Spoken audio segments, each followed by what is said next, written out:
Today we want to really have a conversation around the inequalities and what our contribution is going to be as young people in ending the inequalities. Doctor really put things forward. The statistics were well laid down. I won't go into that. But I want us to have a reflection, and especially for young people. As Reach a Hand Uganda, we focus so much on working with young people and being able to find solutions. The doctor here was talking about the policies that are available, and from what I heard from the audience, these policies have not been so well disseminated, and so we don't know what is in these policies. I want to come to you, Ruth. As you know, you're a peer educator, you are an architect, you are trying to live, this phase that the doctor was talking about here of the poor and educated. I want you to share with us as, an ambassador. What do you believe are some of those ways that young people who are on their medication can continue to adhere, especially in this era of COVID? Adhering is quite a really big topic, but I'm going to put it in layman's language. Yep, sure. So personally, I've been swallowing ARVs for close to 20 years now. I'd like to say I started swallowing ARVs when I was 13 years of age, 14 years of age, and I'm making 30, so you can do the maths. But adhering is it's a whole different topic. Like, it's one thing to be on ARVs, and it's another to actually swallow your ARVs religiously. Like, you're not missing out, you're actually eating well, you're not doing shisha, drugs, alcohol, and whatever you guys do. Because then again, when your doctor is giving you this prescription, they'll tell you this, that alcohol, drugs, and everything else you do that is trending that I'm not aware of is not compatible with ARVs.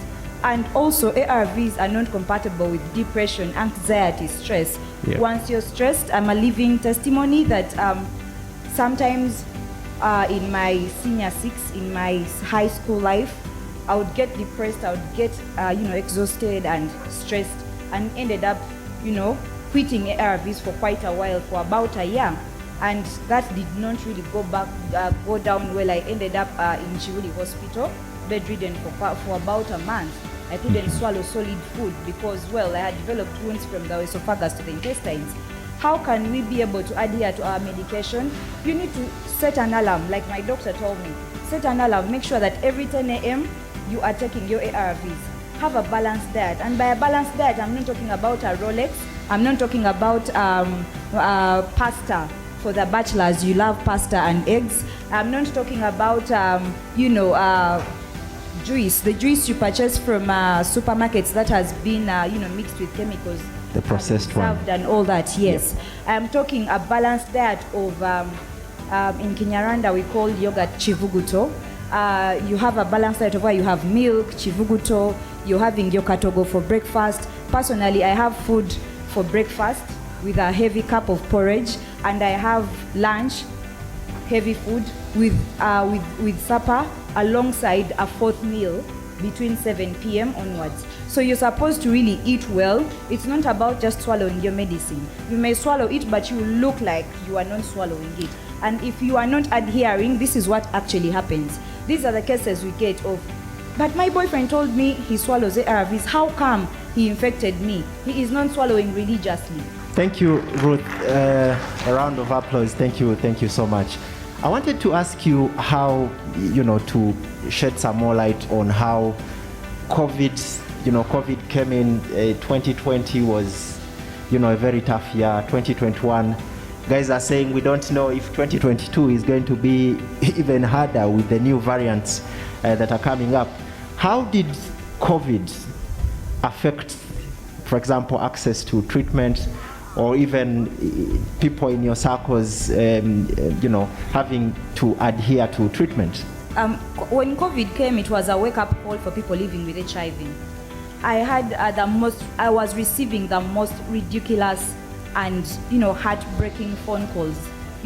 People telling me that, you know what, Ruth, I have decided I'm not going to swallow my ARVs anymore. Why? I don't have food to sustain that drug within my body. Because guess what?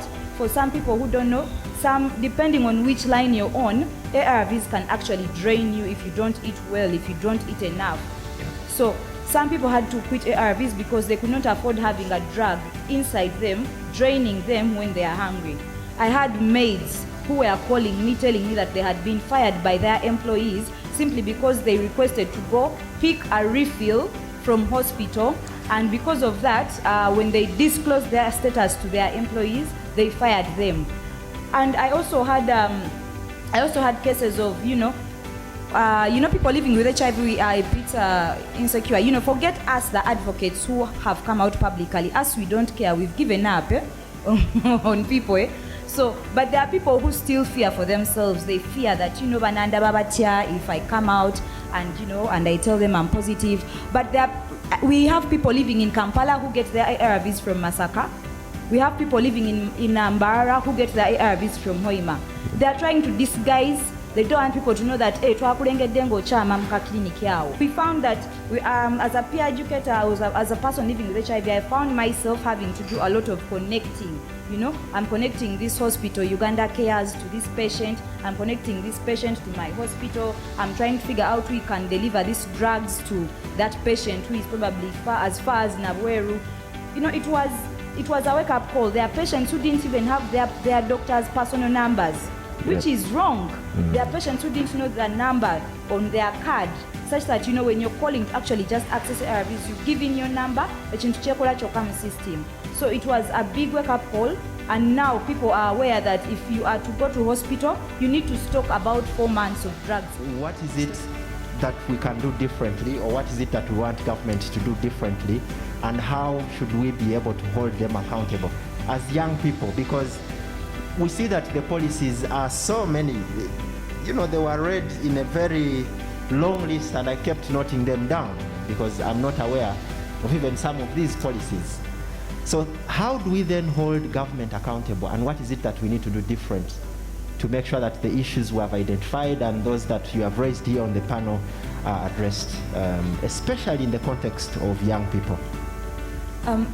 First of all, I've realized that now in the recent days, we now have a National Youth Council, which is like a really good thing.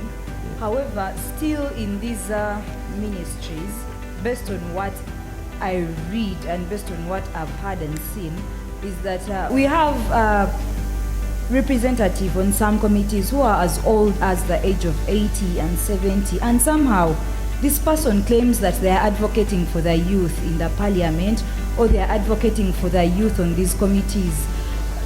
Sincerely speaking, a person aged between 70 to 80, or let's say even 50 to 80, what are they going to talk about?